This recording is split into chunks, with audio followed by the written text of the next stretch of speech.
Vamos lá, gente, para mais uma questão de física da Unicris 2024.1, primeira aplicação, certo? Uma questão bem interessante sobre airbag. Ele diz o seguinte: o airbag é um equipamento e tal. Esse texto é só para contextualizar para você o que é airbag. Acho que todos vocês sabem o que é um airbag, né? Aí o porquê, Arthur, que o airbag realmente ele é muito útil numa colisão, né? Gente, vamos pensar o seguinte, vamos pensar comigo. Impulso é a variação da quantidade de movimento, teorema do impulso. Ora, mas o que é variação da quantidade de movimento? É a quantidade de movimento final menos a inicial. Pensem comigo.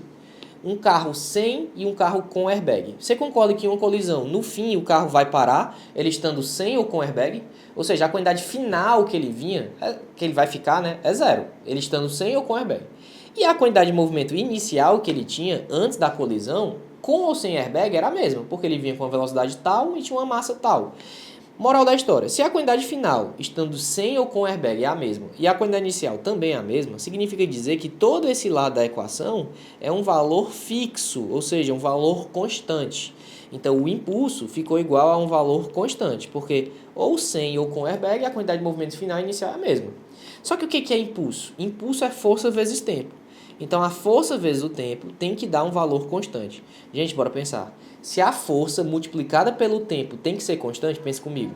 Você concorda que no airbag o tempo do impacto é maior? Porque o airbag ele amortece a pancada. Então, o tempo que eu fico no impacto se torna maior. Não é só uma lapada seca, né? Ele demora um tempo maior durante o impacto. Então, se o tempo é maior, o que vai acontecer com a força? Gente, se a força vezes o tempo é um valor constante, se um dos dois aumentou, o outro vai ter que diminuir.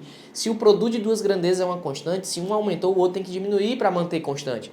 Ou seja, como no airbag o tempo do impacto é maior, a força se torna menor. Porque a força vezes o tempo tem que dar uma constante. Então eu tenho que procurar o item que fale justamente isso. Com o airbag o tempo é maior, tornando a força menor. Então ele fala, o tempo da desaceleração, ou seja, o tempo do impacto do passageiro é o quê? O tempo é maior, tornando a força menor. Qual item fala isso? Justamente o item, olha aqui, ó, ele diz que o tempo aumentará, diminuindo a força de impacto sentido do passageiro. Gabaritando aí o item B, beleza? Valeu, até a próxima.